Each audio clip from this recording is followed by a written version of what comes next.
datang di Pemicu Podcast Milenialnya CU. Hari ini kita udah kedatangan tamu spesial, yaitu Mbak Novita Dwi Andini. Halo.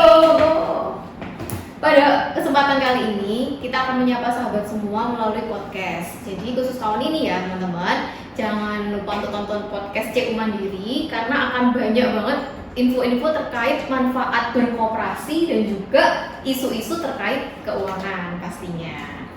Nah Mbak Andini, terima kasih sudah hadir. Bagaimana kabarnya ini? Ya, terima kasih kembali sudah diundang. Tanya kabar ya, alhamdulillah sehat ya. Ternyata ya sehat. Oke. Sehat ya. Kita hari ini spesial banget karena kedatangan seorang wanita cantik. Ya ampun, multi talenta. Terus jenjang karirnya juga bagus. Alhamdulillah. Ya kan sekarang menjabat kepala cabang KSP CU Mandiri Probolinggo ya kan. Keluarga bahagia dengan anak satu. Amin. Ini gimana nih Esa kabarnya? Kok nggak diajak ini BTW? Waduh, kalau bawa bayi ini nggak kerja saya. Oke, tapi sehat ya Esa Alhamdulillah. ya. Oke, bagus lah kalau saya salam pokoknya nanti buat Esa. Ngobrolin tentang tujuan keuangan. Tapi menurut Mbak Andini dulu nih, seberapa penting sih mengatur keuangan? Oke. Ini boleh disclaimer ya. Oke. Saya di sini sebagai anggota. Sebagai anggota KSP CU Mandiri. Sebagai Oke. anggota, ini bukan sebagai staf dan bagian dari situ. Oke, silakan. Gimana? Kalau menurut saya sendiri, tapi ini poin prioritas orang itu beda-beda ya. Iya betul. Kalau menurut saya sendiri, tujuan keuangan itu memang perlu dibangun sejak dini bahkan. Oke. Tapi pengalaman saya sebelum saya gabung dengan CU sebagai anggota memang nggak ada kepikiran sama sekali tuh untuk mikir tujuan keuangan itu apa sih. Oh, pokoknya ada uang yaitu yang digunakan. Jadi perputarannya ya gitu Ya aja. wes, itu nggak ada tujuannya mau diapain tuh nggak ada. Oke. Pokoknya ada uang, ya wes nabung. Tapi nanti Kalau nggak ada uang, ya nggak udah. ada, gitu. Jadi ya apa ya muternya gitu aja. Nggak ada tujuannya pokoknya naruh uang. Tapi kalau misalkan butuh gitu ya, bukan butuh sih, lebih ke pengen beli apa, itu ditarik uangnya. Tabungannya tadi Nah, itu akhirnya nggak untuk punya. kebutuhan. Oke. Jadi Tapi ketika mau mencapai sesuatu itu nggak ada uangnya, karena terlalu banyak keinginan yang jadi kebutuhan. oke, ini penting banget, ini relate banget sama kita semua kayaknya ya. Banyak banget keinginan itu yang akhirnya malah jadi kebutuhan. Padahal sebenarnya itu hanya keinginan dan bisa kita tunda atau kita gantikan atau bahkan kita hilangkan. Jadi tidak perlu pengeluaran itu bisa direm gitu untuk kebutuhan yang lebih penting. Ya, betul. Tapi terus gimana nih? Seberapa penting? Penting banget berarti ya punya tujuan keuangan dan mengatur keuangan, gitu ya. Betul banget. Mungkin. Ini ada beberapa lagi mungkin viewers kita atau para sahabat CU Mandiri kan juga pasti ada yang masih remaja yang belum punya penghasilan. Kalau menurut Mbak Andini nih, apakah mengatur keuangan itu hanya untuk yang sudah punya penghasilan? Tadi kan katanya sedini mungkin. Betul. Nah, Betul. Kalau misalkan untuk yang masih muda-muda, ya pengalaman saya sih, ini mungkin bisa saya curhat lah ya di sini. Oke. Curhat sedikit. Ini seperti yang tadi tak sampaikan, kalau misalkan sebelum gabung dengan CU, sebelum kerja di CU, sebelum jadi anggota CU, memang aku ini nggak punya tujuan keuangan.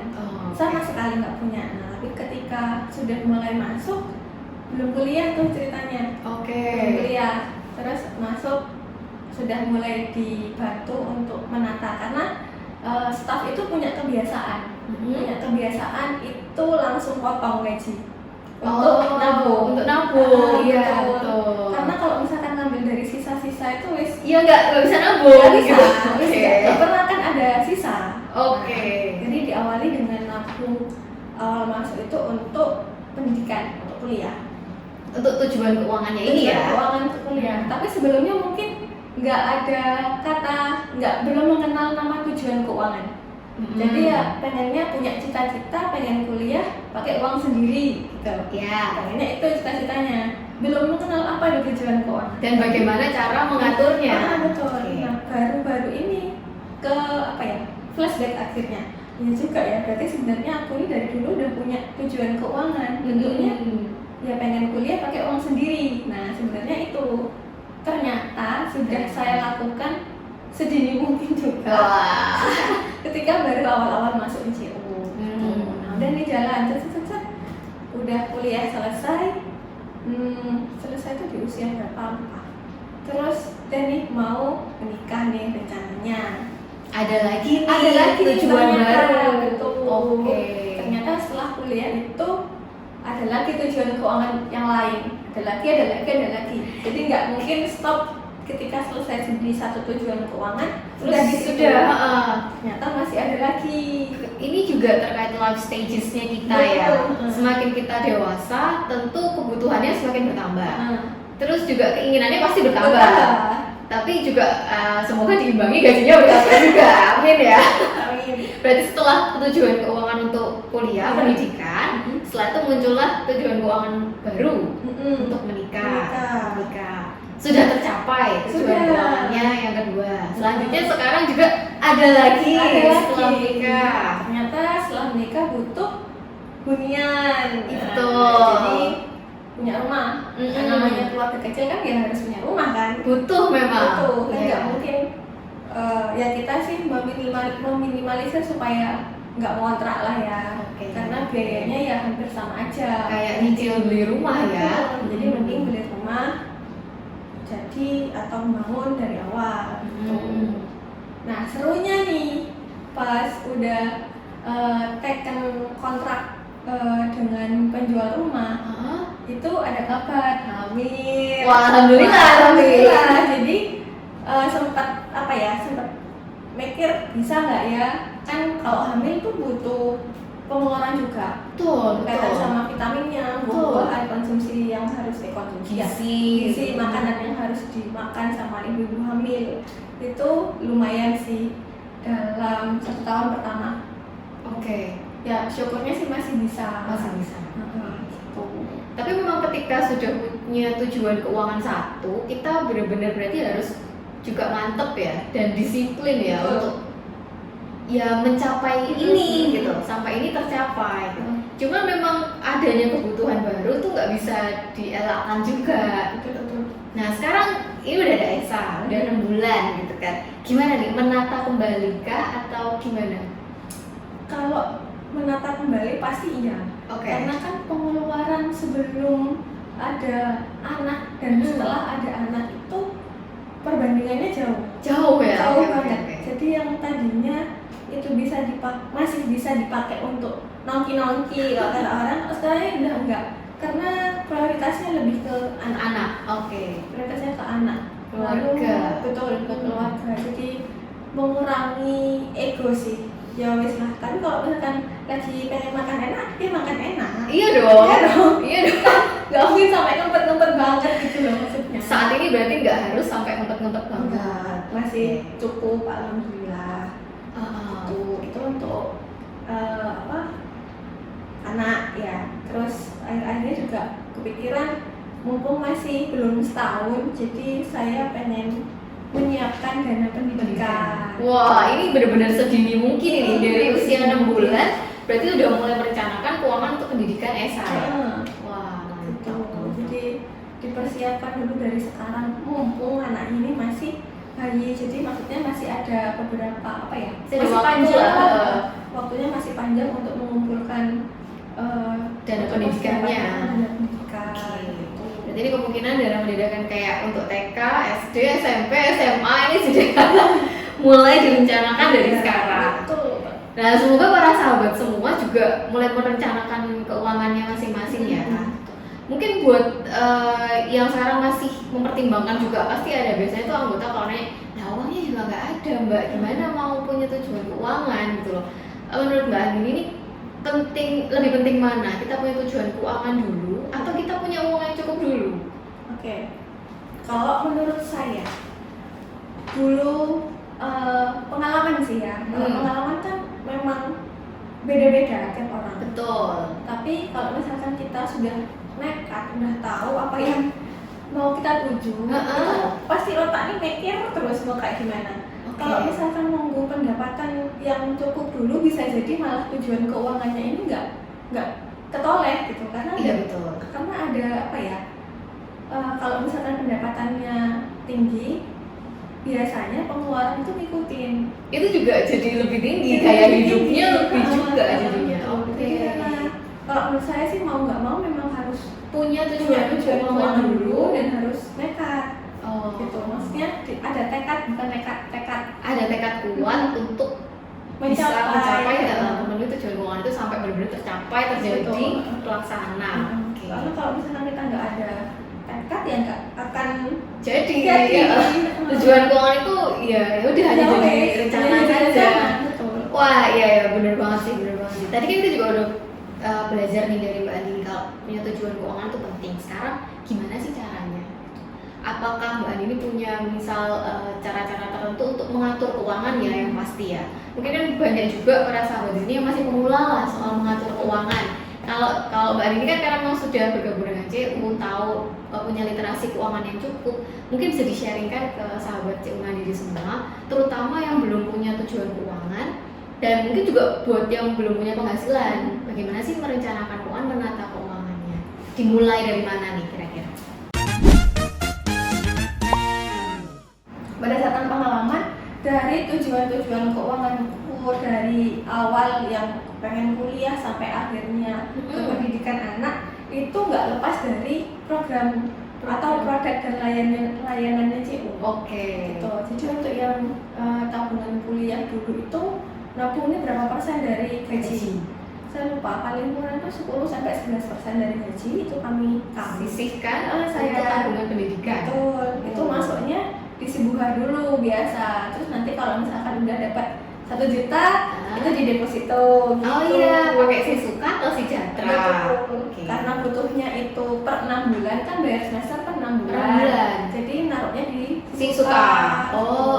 Jadi kalau udah ada kelipatan 500.000 dari 1 juta terus 1,5, 2 juta, 2,5 itu tak masukkan di deposito di Sisuka. Gitu. Jadi kalau udah waktunya bayar semester ya tarik Sisukanya untuk bayar.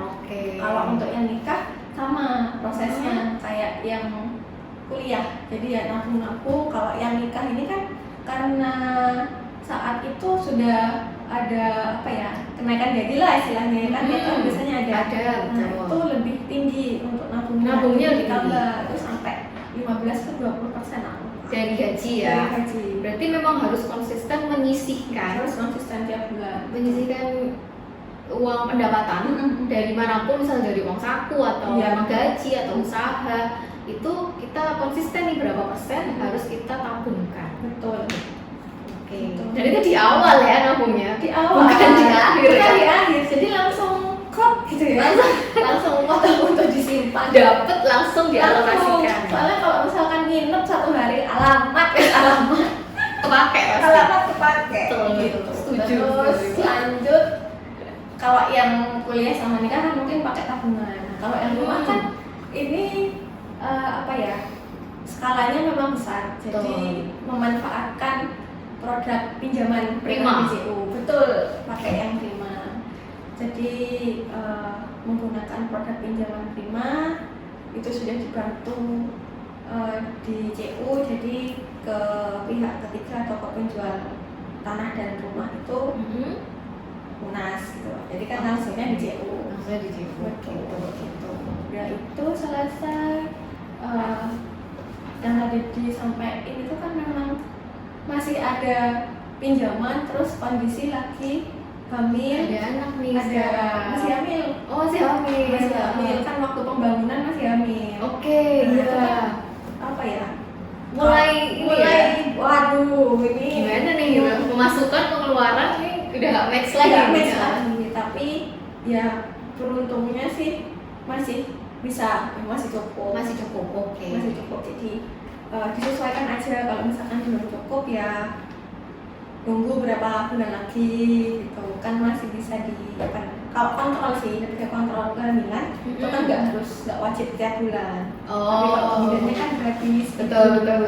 Jadi ambil yang ya masih bisa dicapai lah ya, Tidak memaksakan maksudnya. Tapi juga tetap mengupayakan yang supaya terbaik. tujuan keuangannya bisa tercapai. Oke. Ada tips mungkin untuk tetap konsisten. Ini tuh yang susah nih, menurutku ya. Ini tuh susah banget untuk konsisten menabung, konsisten menyisihkan pendapatan kita untuk tujuan keuangan yang memang kita perlukan. Itu susah banget sebenarnya. Ya gaji itu tadi ya, salah satu tipsnya adalah gaji langsung dialokasikan. Iya. Betul ya. Nah, ada tips lain nggak untuk yang mentalnya lemah ini?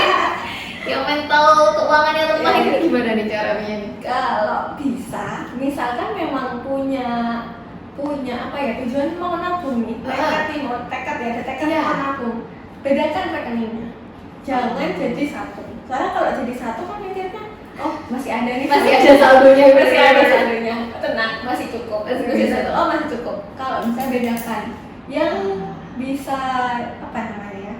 Kalau bahasa Jawanya, sing sekiranya nggak sing delok, nggak bisa dilihat, jadi kita masih dianggap itu uang hilang gitu. Iya, uang hilang gitu. Yang nggak bisa diutik-utik lah. Oke. Jadi kalau memang mendesak banget, baru dilihat. Iya, baru dilihat. Soalnya kalau misalkan memang nggak ada, ya mau mana? Karena kalau udah menyangkut kebutuhan lain, yang misal sakit atau apa ya oke lah gitu ya. Cuman ya kalau beli bentol gitu atau aduh, itu godaan paling utama itu.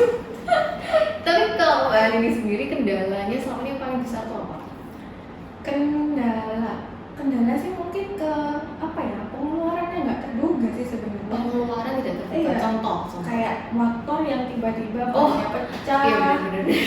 Kan itu nggak ada dalam perhitungan. Betul. Nah ini menyangkut tadi yang ditanyakan, ada tips nggak? Kalau misalkan kayak sendiri tuh dari awal sebelum menikah, bahkan mungkin karena sudah kerjanya di lembaga keuangan, mau nggak mau juga mengikuti juga mencoba untuk mengatur keuangan sendiri. Nah itu dari awal, dari terima gaji itu pengeluarannya berapa tuh tiap bulan, jadi punya pencatatan keuangan. Oh jadi dicatat, kita punya rincian pengeluaran kita apa aja, berapa dalam satu bulan gitu. Oke. Jadi gitu, jadi ketika bulan berikutnya itu udah tahu, udah alokasi nih, yang untuk BBM itu harusnya berapa, untuk listrik berapa, untuk makan jajan berapa, jadi udah ada alokasinya. Kalau misalkan kurang nih dari yang sudah dialokasikan, itu baru bingung mau yang lain itu. Misalnya kayak BBM yang mungkin pas libur kan nggak banyak jalan-jalan kan, jadi bisa ambil dari sana gitu. Dari posnya BBM bisa untuk kebutuhan lain. Iya, gitu. Jadi wes muter-muter gitu. Jadi tapi punya pencatatan keuangan. Oke. Gitu. Jadi juga kelihatan mana dana yang memang wajib atau perlu, mana dana cadangan yang bisa dipakai sewaktu-waktu. Iya. Untuk hal-hal tidak terduga tadi. Tidak terduga. Kayak gitu itu tidak terduga, itu pusing. Iya sih. Kalau emang udah nggak ada banget, ya pinjam ya mungkin. Betul. Kalau misalnya sayang nih sama tabungannya, ya pinjam. Soalnya kan saya sendiri kalau misalkan ngambil dari tabungan susah balik. Iya, karena saya itu juga uangnya sendiri, jadi ya wes ya bisa diambil gitu. Tapi kalau pinjam kan emang harus dikembalikan. Dan awalnya bilang pinjam tabungan aja wes. Iya. Pinjam wes. Tapi nggak balik. Sama nggak sih Mbak? Sama. Karena itu tadi merasa saldonya emang ini untuk satu bulan ini. Iya. Kalau masih ada sisanya, buat apa lagi ya? Jadi pengen kayak ngabisin gitu. Padahal bisa ditabung. Iya. Gitu. Masih sama. Mungkin juga sahabat-sahabat Cik Uma dan yang lain relate nih sama kisahnya Mbak Andini tadi. Soal juga cara mengatur keuangan, terus kebutuhan-kebutuhan yang tidak terduga, itu kan juga kita semua pasti pernah merasakan lah ya. Ada aja kayaknya, apalagi kalau udah punya anak kecil tuh ada aja. Kadang sakit atau apa, juga keperluan nutrisi juga harus terus dan dijaga. Tapi ya berusaha masih bisa lah ya sekarang. Situan. Nah ini semua kan nggak lepas dari produk-produknya Cik Uma Mandiri. Terus juga ini tuh masih relate banget sebenarnya sama pertemuan kita yang rapat anggota kemarin, yang tanggal 18 Februari kemarin. Mungkin sahabat CU Mandiri semua juga kemarin ada yang datang ya di rapat anggota tanggal 18 Februari yang di gedung atas. Itu kan kita juga membahas masalah tujuan keuangan, itu dibahas tuntas lah, dan juga ada beberapa isu-isu terkait CU Mandiri yang perlu kita ya soroti bersama ya. Itu gimana nih menurut Mbak Andini dari hasil rapat anggota kemarin? Kalau menurut saya sendiri gimana ya, kan kemarin ada 3 isu tuh. Betul. Ada 3 isu, ada dari pertumbuhan anggotaan, ada pinjaman beredar, terus yang terakhir literasi keuangan. Kalau misalkan yang literasi keuangan ini mungkin kalau ada anggota yang bisa terbuka dengan kita, kita mungkin bisa juga saling saling membantu lah untuk isu yang kedua. Jadi sebenarnya 3 isu itu berkaitan. Ada kaitannya. Misalkan nanti anggota ini sudah punya tujuan keuangan, karena sudah tahu literasi keuangannya sudah bagus, terus punya tujuan keuangan tapi belum tahu cara mencapainya. Mungkin sudah tahu tapi masih maju mundur. Itu mungkin bisa diskusi atau konsultasi lah ya dengan teman-teman yang ada di CU. Betul. Di CU Mandiri, CU Mandiri barangkali kita bisa memberikan solusi gitu. Kalau yang isu yang pertama yang berkaitan dengan keanggotaan, pastinya teman-teman di sini atau sahabat CU Mandiri yang lagi nonton bisa nyolek nih pasangan-pasangan yang belum daftar jadi anggota, betul, calonnya, pacarnya. Tapi semoga jadi ya kalau masih pacaran. Nanti kan bisa itu membangun tujuan keuangan bersama ya untuk menikah. Oke. Betul. Bisa. Mungkin mencontoh tips dari Mbak Dini tadi juga bisa buat si suka dulu bersama. 500. Jadi kan bisa untuk berapa tahun dana pernikahan sudah terkumpul. Betul. Bisa juga ngajak saudara, tetangga, teman sekolah, siapapun, karena kita sudah merasakan manfaatnya ya tentunya. Kalau manfaat bergabung sama CU yang paling Mbak Andini rasakan apa? Apa ya? Banyak. Oke. Apa aja kalau gitu? Silakan. Dari yang pertama yang pasti membantu untuk mencapai tujuan keuangan sih. Oke. Itu yang paling pertama.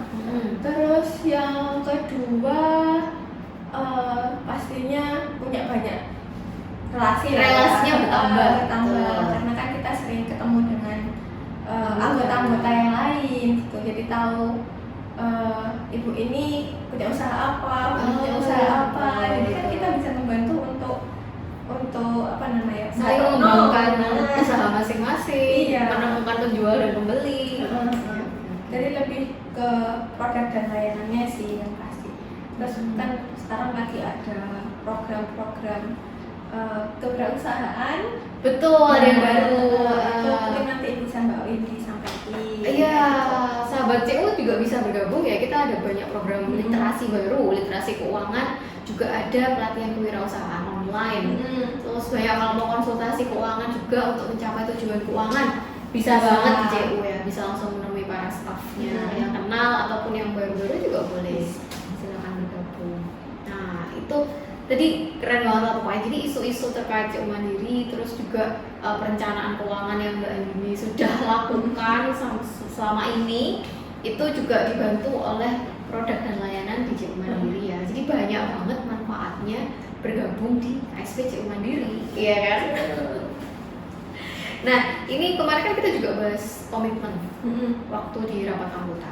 Sebagai anggota dulu. Tadi kan disclaimer-nya saya di sini sebagai anggota. Ini apakah ada komitmen untuk tahun ini terkait ya isu-isu yang dari CU Mandiri ini? Ada lah pasti. Asik. Apa? Ada pasti. Cuma komitmen ini sudah dilakukan sebelum ada aba-aba. Oke. Itu yang paling penting sih yang member sih. Member itu saya sudah bawa suami saya. Oke, jadi sudah suami sudah, pasangan sudah, keluarga juga sudah, kakak sudah, bapak ibu sudah. Terus yang masih kecil-kecil nih, yang bayi-bayi ini sudah mulai buka juga untuk dana pendidikan ya. Simpanan berjangka untuk pendidikan. Jadi udah mulai dari yang situ dulu ya, memberkatkan dulu. Nanti yang lain saya tunggu. Jangan lupa juga loh sahabat-sahabat CU Mandiri kan kemarin yang ikut di rapat anggota ataupun yang udah nonton videonya di YouTube pasti udah tahu juga dong kalau kita kemarin sama-sama membangun komitmen bagaimana mengembangkan CU Mandiri. Karena ya CU Mandiri ini kan juga milik bersama ya, milik kita semua. Jadi ayo kita sama-sama mengembangkan CU Mandiri. Tadi itu salah satu caranya dengan memberget member, juga meningkatkan pinjaman beredar. Yang ada kebutuhan, yang sudah punya tujuan keuangan, mungkin ini sudah saatnya untuk pinjaman. Jadi bisa mulai mencoba untuk mengajukan pinjaman ke CU Mandiri sesuai kebutuhan pastinya ya, bukan hanya untuk keinginan, tapi kalau bisa juga sesuai kebutuhan dan sesuai tujuan keuangannya tadi. Yang mau prima mungkin untuk tahun ini bisa diajukan. Tapi disiapkan dulu. Betul. Ada beberapa hal yang harus disiapkan dulu sebelum siap untuk prima karena jangka waktunya juga panjang. Oke, wah keren banget nih pokoknya. Hari ini kita udah bahas banyak banget tentang tujuan keuangan, udah bahas seputar produk dan layanan CU Mandirinya juga, komitmen bersama kita sebagai anggota dan sebagai staff juga tetap akan mengusahakan yang terbaik ya untuk perkembangan CU Mandiri. Selalu sih. Nah, tapi juga jangan lupa bahwa anggota yang baik kan memang harus 3M ya. Betul. 3M yaitu 1. menabung, 2. meminjam, dan yang ketiga mengangsur. Jadi jangan lupa untuk sahabat-sahabat CU Mandiri semua 3M-nya. Kita tunggu ya pastinya. Tapi mungkin untuk ini nih buat viewers yang belum jadi anggota, tentunya kan belum merasakan manfaatnya jadi anggota. Tapi kalau menurut Mbak Andini sendiri, apa sih yang membedakan kita dengan lembaga keuangan lain gitu? Spesialnya CU Mandiri itu apa sih? Spesial dong guys. Mungkin kalau ditanya yang spesial apa, mulai 2018 kemarin sih CU Mandiri kan sudah pakai aplikasi ya. Mungkin teman-teman di sini udah pada tahu. Anggota sih mungkin yang masih belum pernah bergabung masih belum tahu. Kita pakai aplikasi Saktilink. Oke, kita Operasi juga bisa transaksi dalam satu genggaman loh ya. Iya, pakai aplikasi ya. Jangan meremehkan sekarang. Sudah mobile gitu. Oke, jadi ada Saktilink yang pasti itu bisa dinikmati, jadi kita bisa bertransaksi kapanpun dimanapun. Ada sih kayak gitu. Terus metode ke pelayanan ya mungkin. Pelayanannya Sistemnya lebih ke keluargaan lah kalau dibilang. Betul. Kita punya pendampingan. Jadi nggak hanya sekedar transaksi pulang ya. Jadi kalau bisa sih kita tahu dulu lah berinteraksi seperti itu. Jadi saling mengenal dengan anggota. Betul. Makanya kan kita akan mengadakan sering-sering program-program kayak ngopi sama anggota itu supaya kita lebih mengenal anggotanya. Betul. Kita akan ada banyak program-program bersama ya Mbak Nini ya tahun ini. Salah satunya ngopi dan juga kelas sakti itu akan diadakan setiap bulan. Betul ya. Jadi yang mungkin hari Sabtunya ada waktu bisa bergabung nanti di agenda-agenda CU Mandiri. Terus ternyata nih kita udah bahas banyak banget dan berkooperasi itu memang banyak banget manfaatnya. Selain itu kan kita juga dapat SHU ya setiap tahun ya. Kalau bank kan enggak ya? Enggak ada. Ya, gitu. Nah jadi semakin banyak kita menabung, kita juga semakin sering meminjam, SHU-nya juga lebih tinggi. Itu juga dikembalikan lagi ke anggota sebagai bentuk solidaritas sesama anggota. Kita juga anggota ya, jadi kita juga bersolidar nih. Iya ya, saya bantu Mbak Indi. Iya, jadi aset yang kita punya kita titipkan di CU Mandiri itu juga bisa membantu anggota-anggota lain untuk mencapai tujuan keuangannya dan bahkan itu kembali lagi ke kita di akhir tahun lewat SHU. Mungkin sudah ada yang dapat SHU tahun ini, ini sudah keluar ya SHU-nya ya. Semoga tahun depan lebih tinggi. Amin. Oke. Sebagai anggota sekaligus staff CU Mandiri, boleh dong kasih masukan atau kritik saran untuk pengembangan CU Mandiri ke depannya. Apa nih kira-kira? Kalau ditanya masukan untuk anggota milenial Milenial mungkin ada juga yang masih Gen Z, Iya, yang zilenial. yang zilenial, di bawahnya zilenial apa ya? Alpha nggak? Ya itulah. Yang penting masukan dan titip salam. Kok titip salam? Masukan dari saya itu mungkin yang pertama, ayo kita harus punya tujuan keuangan mulai sekarang supaya sudah mulai bisa disusun sejak dini, bisa dicapai, mungkin bahkan udah terlaksana, bisa dilaksanakan itu lebih baik sih gitu. Nah, kalau sudah punya tujuan keuangan, ayo kita implementasikan cara-caranya, cara mencapainya dengan produk dan layanan CU Mandiri. Oke, kita udah ngobrol banyak tadi. Bahwa terima kasih banget kritik dan sarannya, dan sebagai staff juga pastinya kita akan terus mengupayakan untuk bagaimana mengembangkan produk dan layanan supaya semakin sesuai ya dengan kebutuhan anggota-anggota kita. Nah, wah seru banget lah pokoknya obrolan kita hari ini. Jadi hari ini sudah ada beberapa hal penting yang sudah kita omongin teman-teman semua. Yang pertama tentunya pentingnya punya tujuan keuangan. Betul ya, penting banget punya tujuan keuangan. Dan kalau bisa punya tujuan keuangan yang sudah matang ya, yang sudah yakin juga dari hati, sudah mantap ini tujuan keuangan dan kebutuhan saya. Oke, dan juga jangan ragu untuk mengajak orang-orang yang kita kenal, orang-orang terdekat kita untuk menjadi anggota CU karena banyak banget manfaatnya. Kayak tadi udah disebutin Mbak Ani juga, dan sekarang lebih mudah juga bertransaksinya loh. Jadi nggak usah ragu deh pokoknya untuk mengajak sebanyak mungkin teman-teman kita untuk jadi anggota. Terus juga ini tadi banyak banget ya manfaat produk dan juga layanan CU yang membantu kita untuk mencapai tujuan keuangan. Tadi yang sudah dipakai ada si Suka, si Jatra, Prima, si Pijar, dan masih banyak lagi produk dan layanan yang kita sediakan dan pastinya sesuai dengan kebutuhan. Nah, yang terakhir juga jangan lupa nih, tadi udah disampaikan juga dari Mbak Ani juga bahwa ayo kita berpartisipasi aktif untuk bersama-sama mengembangkan CU Mandiri supaya kita semua bisa lebih sejahtera.